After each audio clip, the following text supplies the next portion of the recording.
Okay. Sam, when did you come, and where are you from in the States, and when did you come here? Why did you come? Well, I'm from Beckley, West Virginia originally, and I came here for the first time in the school year 1969-1970. And I came because my brother had gone to France the year before on an exchange program, the same one that I came on. And after spending a school year in Rennes, near Paris, he came back to the States smoking Gauloise with long sideburns and reciting Verlaine and Baudelaire at the top of his lungs in French. And I thought, okay, that's cool. I'd like to do something similar. So I came here, and after a year, I went back with a mustache and sideburns, and I was smoking 46, and I was reciting Garcia Lorca at the top of my lungs. And in the interim, I had discovered a language called Catalan, which I had never really heard of. I was told in the States in preparation for my trip that it was a dialect. Being from the South, a dialect meant a difference in accent and a difference in a few words here and there. And all of a sudden, I came face to face with a completely different culture, with a different language, with a different literary tradition, with a different history.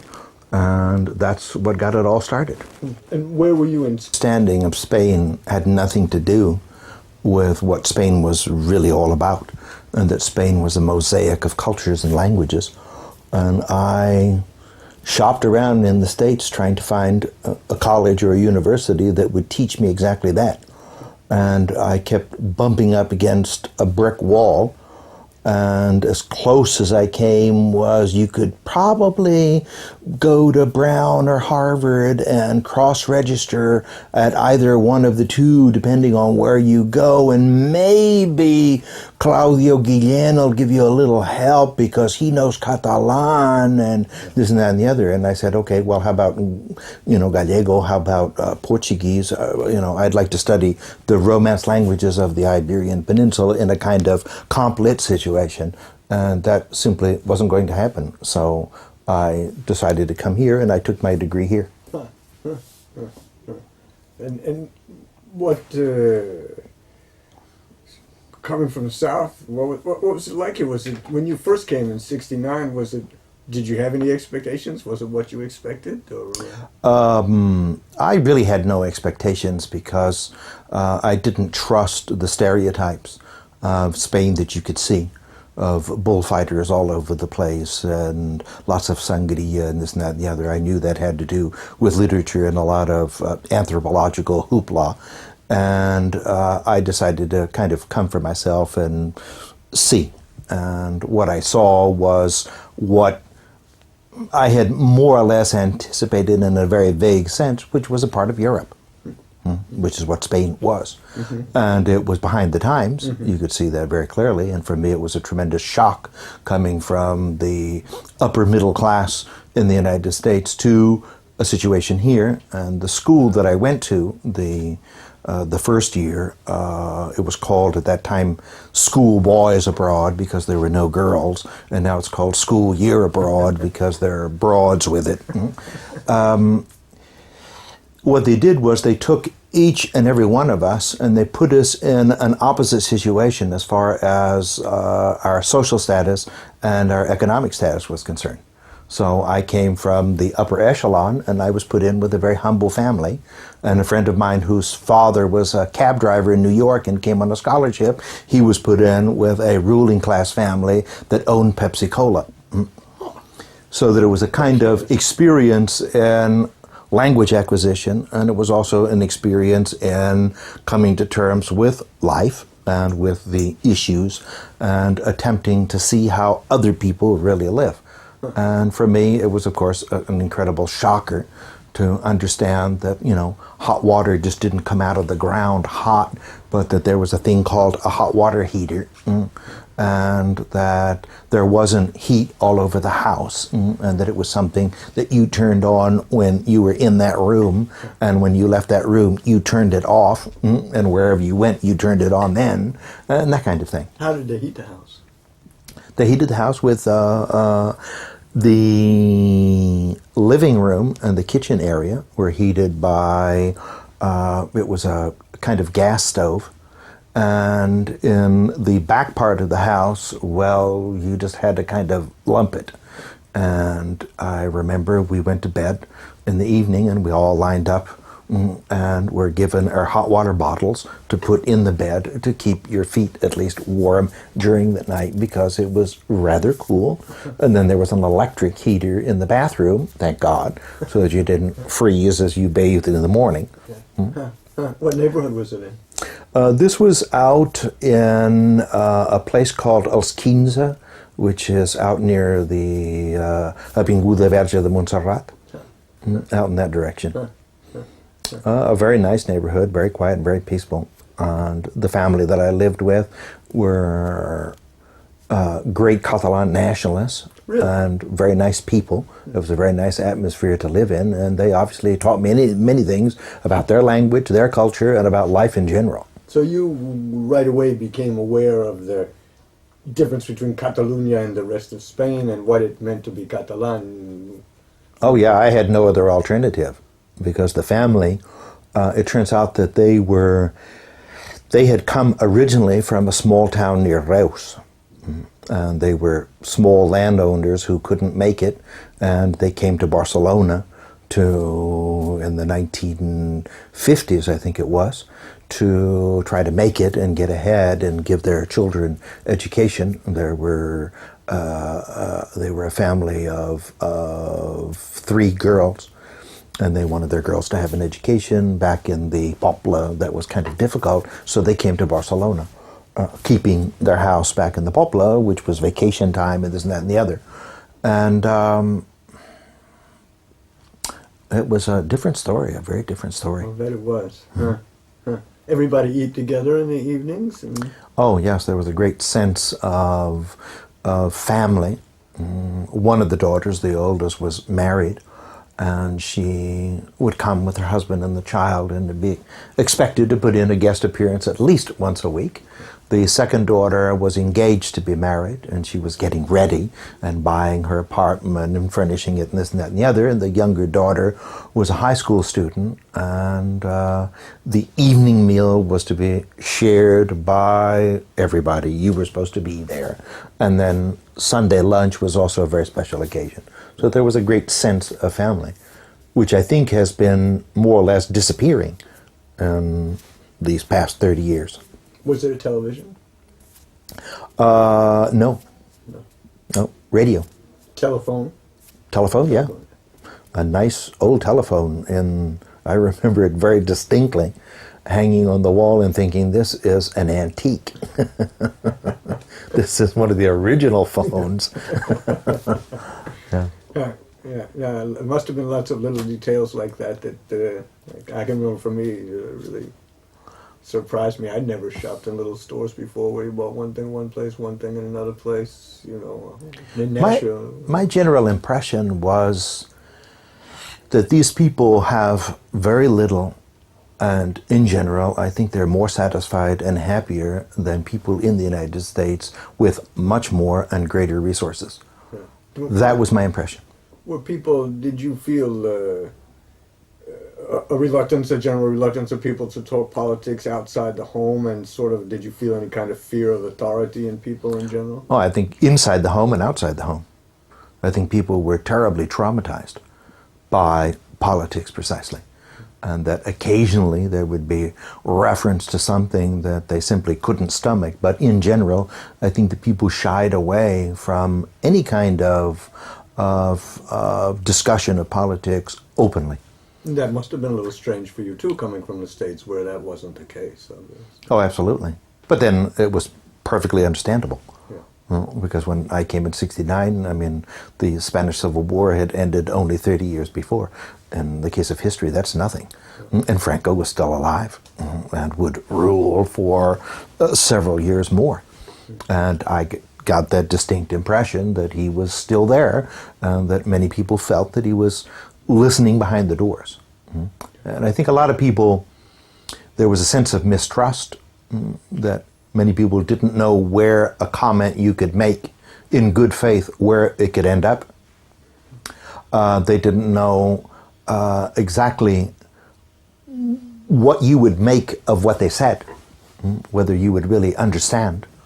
Because I think there was a distinct distance between Catalonia and the United States at that time. And they were kind of wary of Americans in general. Who knows what they really think? Who knows what they really understand based on our comments? And the family you were with, for instance, was Catalan spoken outside the home pretty They consistently? spoke Catalan everywhere, Yeah. because Catalan was definitely their native language, and it was as clear as a bell to them. And they made that impression upon me as well. I mean, in the household, there were very few books. There was a small, very select library, and they were all books in Catalan, aside from the phone book. And they had the complete works of Verdaguer, the complete works of Joan Maragall, and that was important literature. And they had works by Ramon Llull, they had a Catalan grammar book, they had the Pompeu Fabra dictionary, and this was kind of like the small and select library. The Bible in Catalan, translated by the monks at Montserrat, etc. That was the library. So that written culture was also Catalan. Because the family I lived with, the father was a painter. He was a religious painter. And he painted Last Suppers on ceramic tiles and sold them at a bookstore and several art stores in Barcelona.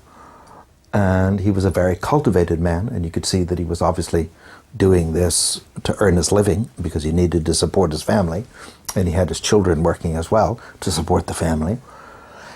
But that he was a very cultivated man, and he knew what it was all about. And I remember when I asked for an explanation as to exactly what this Catalan business was, the first thing he did was he took me on a guided tour of Barcelona, showing me exactly what being Catalan meant. And the first stop was the Plaça Sant Jaume, and I remember it was raining, and he showed me, you could still see in the rain the silhouette of the letters where it had once said La Generalitat de Catalunya, that had been taken off the building, and he said this was our government. And he explained to me all about the Generalitat. The second stop was to go to the Museum of Art up in Montjuic, and he showed me this is Romanesque, this is Catalan Romanesque, and this and that and the other, and he gave me a long lecture that lasted a day about what it was to be Catalan, and that they had a long history, they had a long tradition, they had a language, and this and that and the other. So there was no way of getting around it. And when they lived their lives in the neighborhood, they always spoke in Catalan. And they only when they were really hard pressed did they speak Spanish, and they spoke Spanish obviously with a very heavy accent. So you spoke to them in Catalan? No, I spoke in Spanish because I knew no Catalan, at least the first month. Yeah. And I told them, I mean, look, because they made an attempt every evening at their evening meal, they'd turn to me and address me in Spanish, fractured Spanish that it was, and then turn around and 2 seconds later forget and fall into their family conversation over the evening meal. And finally, after a couple of months, I told them, look, it's easier for me to learn Catalan than for you to try to speak Spanish to me, which is what happened in the end. Yeah. And was there a sense of, at that time, was there a sense that it could be imminent, the return of Catalan to Catalonia and the end of the dictatorship, or was it not something? I think that my impression was, one, Franco is not eternal. Franco will die. Number two, the king will rule, and the king is an enormous question mark. We don't know exactly which way he's going to lean. Is he going to lean toward his father and his upbringing, or is he going to lead toward his educational background and Franco? Which way is he going to lean? And I never got the impression that they thought that the General État would be coming back the day after Franco died. I think they felt that there would be a general sense of relief, that there would be a democracy, that people would be able to vote, and this and that and the other, and that somehow, some way, that would definitely benefit Catalonia, but it wasn't very clear exactly how. And then you went back to the States after that year, and came back over in what year? And I came back over a year later. So I came back, if it was 69, 70, when I came, I went home, and then I came back 72, 73. To go to university, which I suppose was full of political foment at the time, no?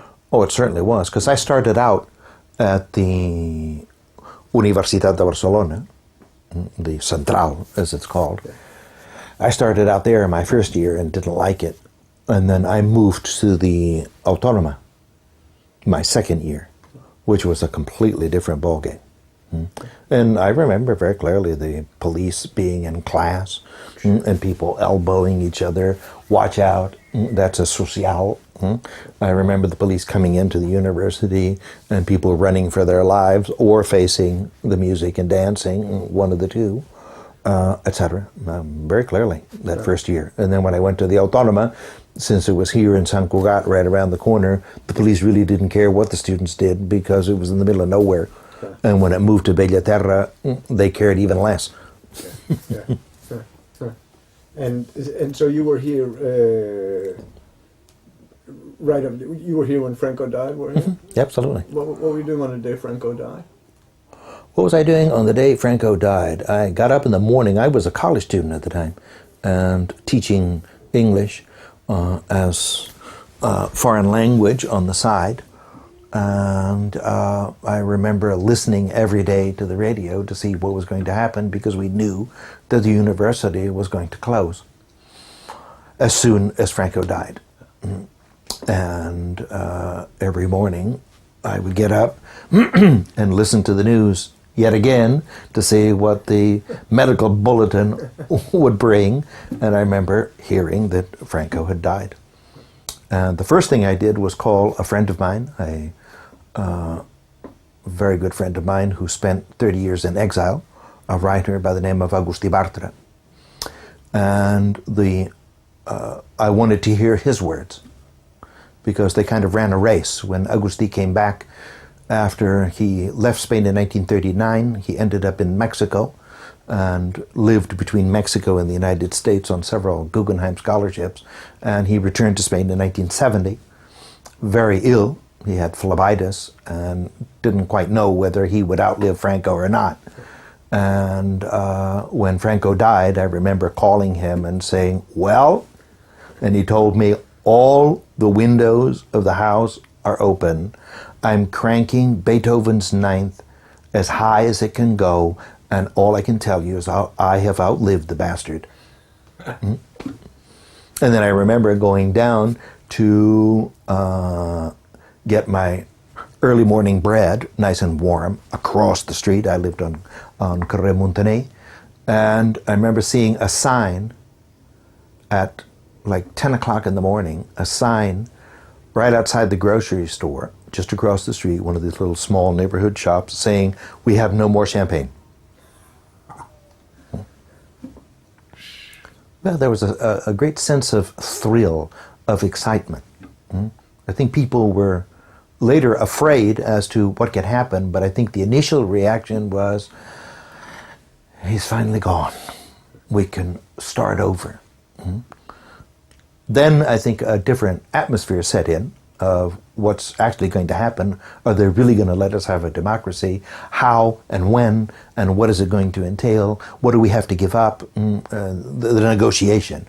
But I think that the immediate response was relief, joy, satisfaction over the death of this man who had ruled Spain for so many years. And I would assume also that in those those early dates after Franco died, there must have been a great sense of possibility among people, particularly among students and younger people. Oh yeah. I think that most people, especially the young people, felt that just anything was possible. That it was, ground zero. Let's go. We have to build a country. We have to start all over again. I think many of the politicians had been doing that many years before, which is why I think the transition went off anyway. It got off the ground because a lot of people had been talking and thinking in dark corners for many years. But I got a distinct impression among people my age, college students and younger or older, that, okay, we'll finally be able to really make something out of this country. Because I think that Catalans had a distinct impression that Spain was way behind the times and it was dragging its feet. I think the Franco regime, there was a certain point after the Second World War where Europe was completely destroyed and Spain was getting up on its feet again, that there was a point where Europe was kind of feeble looking and Spain was kind of okay looking. And I think that over the years that feeling completely disappeared and it got to the point where, we're living a nightmare. This is lasting too long. Yeah. Well, it also ended in, you often heard that Europe stopped at the Pyrenees in the late 60s, sort of, for that sort of thing. With Spain further and further behind. Oh, definitely. And then here in Catalonia, was there, I assume that it must have been particularly, were you here when Tarradellas came back? Yeah. I remember that very clearly. You do? Well, what was that like? Well, you could see that the Catalans had decided at a given point that they wanted their self-government back. And out of this kind of nebulous, at the time of Franco's death, and very few years, all of a sudden there was a turning point where, no, we want it, and we want it all, and we want it starting right now. And of course that was impossible, but at least Tarradellas was definitely a starting point.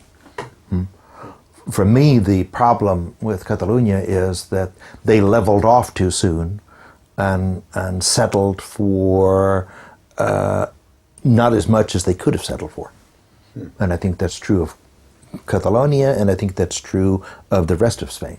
Because I think that the transición was conducted only to a certain extent, and then they kind of gave up because it leveled off, the standard of living rose, Spain became an active part of Europe, and okay, we've reached our goals, and I don't quite think so.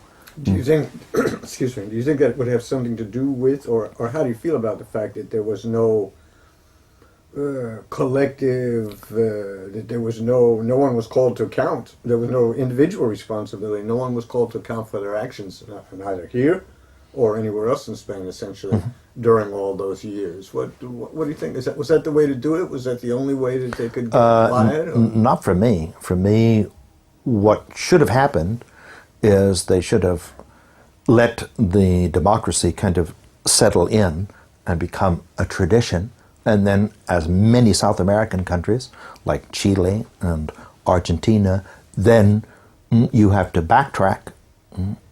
Once you've got a consolidated democracy, you have to backtrack, and then you have to start opening up drawers and calling people to account.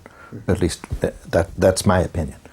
And I remember when Günter Grass was given the Nobel Prize, one of the things that he said was that he felt that he represented his country, and that he was very proud of his country because it had gone through a kind of dark night of the soul in going over its history and making itself responsible for its history in order to later go ahead and enter the 20th century and then the 21st century.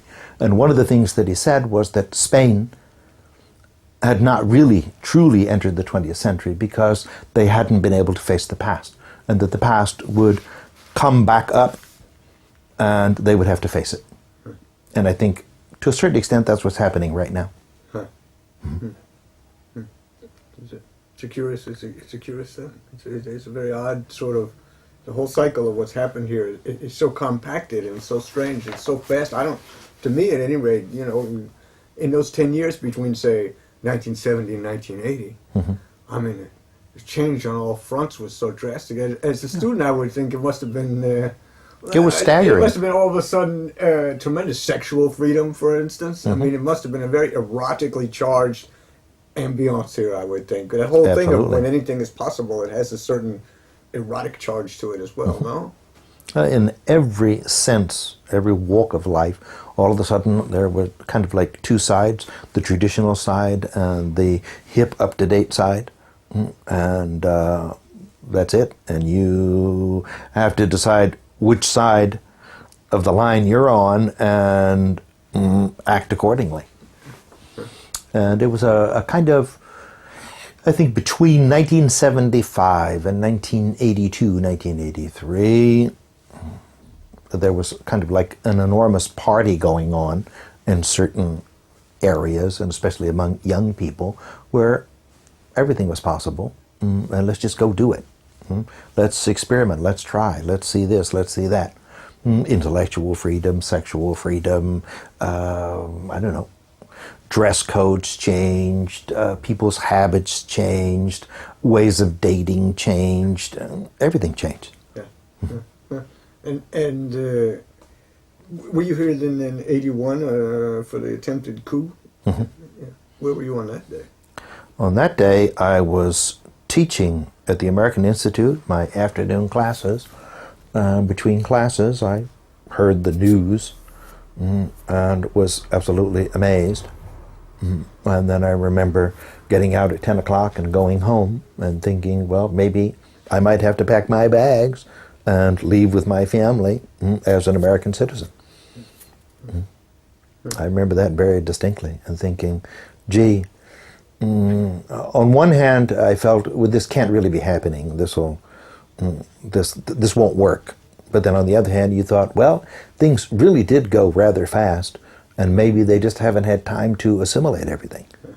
Because I remember there was that scare, and it still exists, because you can see when the socialists, when election time rolls around, they're always threatening people. Do you want the Partido Popular to win? That's like asking Franco to come back. And they're always scaring people with the figure of the boogeyman from the past. And the boogeyman, obviously, is Franco. What was the ambiance like that night? Do you remember when you went home from work? I mean, was there a sense of concern in the streets as well? Oh yeah. I think people ran home because I think people were in this country that they've really been very traumatized by the Spanish Civil War, by the dictatorship. I mean, it'll take obviously as many years as it took to install the dictatorship to get away from it. And I think that people here, as soon as there's any kind of political problem of that sort, what they would do is run home and lock themselves up to kind of sit it out and see what would happen. Because I remember the streets were completely deserted. And people were home listening to their radios and watching TV to see exactly what was going to happen and to see exactly what the king was planning on doing. These are kinds of things that as Americans we didn't have any idea about. At least I felt. I was here too at that time, and I thought, to me, watching the way people reacted, doing just what you said, going home, I thought, it was the first time I really understood what it had been like to be really scared living under Franco. I mean, I was here when Franco was alive, but I'd never seen that particular fear so manifest before, where people really went home and closed themselves in. Yeah, because they didn't know exactly what was going to happen. Yeah. And first we have to listen and see exactly what's happening and exactly which way things are going to go, and then we can decide exactly what we're going to do. And I remember there's a wonderful story, a friend of mine, a Valencian writer who had also been in exile, Juan Gil Albert, and he was at the opera when Milan del Bosque and his sidekicks walked in and told them to please, in a very orderly fashion, go home. The tanks were coming down the streets. And Juan Gil Albert, who was sitting in the audience, out of the bottom of his heart came this very vehement word, which was incorregibles, incorrigible. They'll always be the same way. And his niece, she told me that she grabbed him as fast as she could. She yanked him out of his seat and, Tío, vamos a casa. And they went home, of course, and locked themselves up. Turned on the radio and the television. And, yeah, that's right. Yeah. And listened. Yeah. People were traumatized. And I still think, in many ways, they're still traumatized. I think a lot of people don't realize, living in a democracy, that you're free, and exactly how free you are, and exactly what kind of rights and responsibilities you have as a citizen of a democracy. I know, for example, that most Catalans and most Spaniards that I know, they've never read the Constitution. They don't even know what it says. And then I think, in the States, that's impossible. Yeah. One of the few educational laws that goes from coast to coast is you have to take government, and whether you like it or not, the Declaration of Independence and the Constitution are crammed down your throat so that you know at least that you are what it means to be a citizen and what your rights and responsibilities are. And I think here they don't have a very clear idea. When they voted for the European Constitution, nobody ever read it. They had sports celebrities and singers and trying to persuade you to vote for something that most people didn't have any idea what it was all about because they'd never read the document. The document wasn't even available. Nobody ever even gave it to you. Yeah. And when you tell people here, if you want a copy of the Constitution in the States, it's all over the place. It's yours. Here you have to pay €3 to get a copy from Editorial Tecnos. Is that right? Yeah. I have a copy. How was it for you? Were you always sort of deeply involved with poetry, or how was it that you? It's always been interesting. I can remember when I first came here to Barcelona in '91, seeing things up on the wall, cartel, about taller de poetry with your name on them, and I always thought, geez, a guy named Sam Abrams teaching poetry here. Well, that's curious. That must be interesting. How was it for you to sort of commingle your life and poetry here in Catalonia? Well, what happened to me was the family I lived with my first year. They had the small library that I mentioned before, and one day I walked up to that little library right next to the phone, and I pulled off the shelf a book called Poesias by Joan Maragall. And with a little dictionary that I had, a Catalan-Spanish dictionary, because there was no such thing as a Catalan-English dictionary, I started picking away at his poetry, and finally, after a couple months, I began to understand some of his poems. And I realized right then and there that this man was a great European writer, and that most people had never even heard of him. And they had not heard of him, not because of the intrinsic value of his work, but because of things that had nothing to do with literature. It was all politics. And that Joan Maragall was part of an appendix in the back of Spanish literature handbooks called Literaturas Regionales. And that he was considered a regional writer, that is, a kind of second-hand or second-rate writer. And I thought, this is terribly unfair. And then the more I delved into Catalan literature, reading backwards and forwards from the 19th century, which is where I started, I realized that it was a great European tradition that most people hadn't heard about. And then all of a sudden I started realizing that the education that I had gotten in the States with respect to Europe was not exactly accurate. And then when you took a closer look at Europe, you could see that it was a mosaic of traditions. And I decided that I'd really like to find out more about that. And then I started studying, and the more I studied, the more I realized that there were all kinds of great literary traditions in Europe. And then I took a look at Eastern Europe, Polish poetry of the 20th century, Russian poetry of the 20th century, Hungarian poetry of the 20th century. And all of a sudden I realized that I had no idea no real true idea about what European literature was like, Eastern and Western Europe. And I decided that would be a good idea to delve into it, and I found myself being a kind of bridge between the two worlds, because I realized that most people here had stereotypes with respect to what it was like to be American or what the United States was like. They had very little idea about what was happening in the world of literature and about poetry, and that they knew a few names here and there. And I just kind of found myself naturally involved in this coming and going between two cultures. And do you write in Catalan yourself? No, I don't write poetry. I write poetry in English, because that's the mother tongue. And I don't care how many languages you know, there's always one that's the closest to your heart.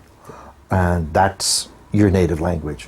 And you might have difficulties, like I think many Catalans have had difficulties in figuring out what their native language really is, because the language spoken at home is Catalan and the language they were educated in is Spanish, and sometimes they mix up what's emotionally closest to them with what they intellectually feel more comfortable with, and they have to sort that out. But at any rate, I think there's one language and one language only as far as literary creation is concerned. I write editorials in Catalan, I write essays in Catalan, I review books in Catalan and or Spanish. Makes no difference. For me, that's a communicational language. And to create, as far as literature is concerned, poetry, fiction, drama, whatever, that has to be done in your language. Some people can pull it off by writing a language that's not really their own. Look at Rainer Maria Rilke, who wrote in German and French, and actually neither of the two languages were his native language because he was Czech. That's right. So, in your student years here, when you were in university here, I mean, what did you do on the weekends, for instance? What did you do? I think there are kind of two phases to that. The first phase was when I was kind of getting my bearings here and actually landing here. I kind of tended to do what other people did, to see what their attitude was toward life and what a weekend was for them. So I did things that I'd never done. I never went hiking into the mountains. I lived in the mountains in West Virginia. And you didn't go hiking because you were there. And what you wanted to do was go to the big city instead of go hiking. So for me it was kind of funny seeing how these big city dwellers, what they wanted to do is they wanted to go walking to Montserrat or walking up to San Llorenç dels Morunys or whatever. And I did that because that was part of, their whole scene. Another thing that was terribly important for them was to go to nightclubs. And in the States, well, nightclub, schmight club, everybody's been to a nightclub, but for them it was kind of like an obsession. You had to go to a nightclub Saturday night, and you had to go drinking and dancing. And that was kind of like the first phase to see, to get my bearings and to fit in and to understand. And then there came a point where I finally really settled in and decided that this was my home away from home, and that I was going to be here for quite a few years, at least until I finished at the university and whatnot. And then I decided to do what I wanted to do, which was not exactly to go hiking and go to nightclubs. Yeah.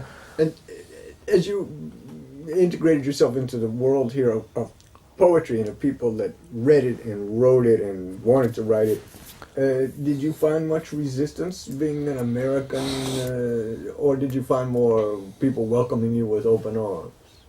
I think the two things, and it still goes on, as Robert Graves would say. I'd say the vast majority are very welcoming. and very gracious. And I constantly tell them, I'm not doing this out of pity. I do this because I believe that you have many great writers, and I've had the wonderful opportunity of meeting and interacting with many of them. They're as great as any other writers writing at this point in time in Europe or the Americas, so be proud, and don't think that I'm doing this just because I feel sorry for you and that I'm doing a kind of charity act. That's not it at all. And many people have been very welcoming, very supportive, very understanding, and other people have felt very uncomfortable and very threatened by the fact that an American, who's he? What does he know? And one of the things that I've done over the years is I've always felt it a pity that it being such a small literature and the fact that they bicker among themselves. And then what I've done many, many times is I've stood up for writers that I felt that were underrated or undervalued by Catalans themselves. And that also makes people feel very uncomfortable. The fact that, who's he? What does he know? Why is he telling me that Agustí Bartra is a great writer when we decided that Agustí Bartra is no great shakes? And he's very comfortable in his third row seat. And all of a sudden he's telling us, no, he's front row. Who's he? Who does he think he is? Where does he come from? How does he think he can do this? And you get a lot of resistance there. Yeah. But I was raised an American, so there's a thing that Ralph Waldo Emerson taught us of self-reliance. So I don't take no as an answer, and I don't care what they say. The light comes from within. I decided that this is good literature, so I'll stand up for it and let them say whatever they want to say. Jim, got any questions? I think I'm still trying to absorb all of this.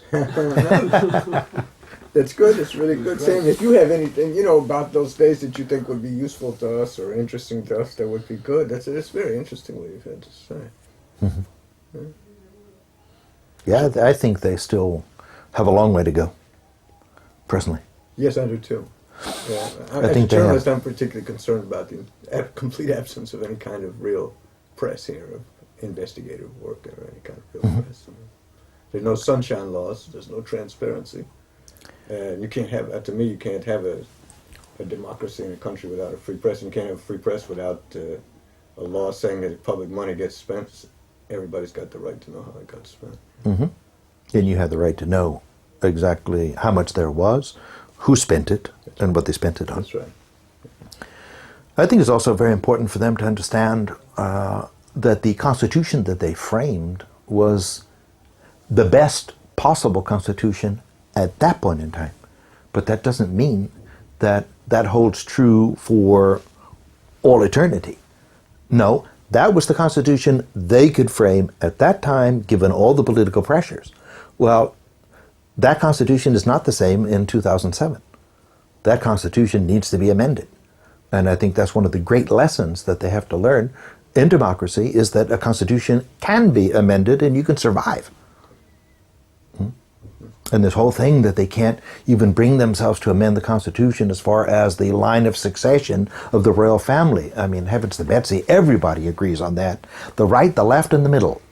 Okay, well, just go do it and set a precedent that the world's not going to cave in, the sky's not going to fall on your head like chicken licking because you amended the Constitution. Yeah. I think that's very important. I think the subject that's now finally being implemented in high schools, the ciudadanía, that hopefully that'll turn into a kind of government course where people will be educated in the tools of democracy. And I think the fact that a subject like that hasn't existed until now was not a mistake. I think that was part of the plan, to keep people kind of partially ignorant so that you can, at a given point in time, you can manipulate them. Because I think most people still don't understand. I'd like to go and interview people on the street and see exactly how many of them know how their government works.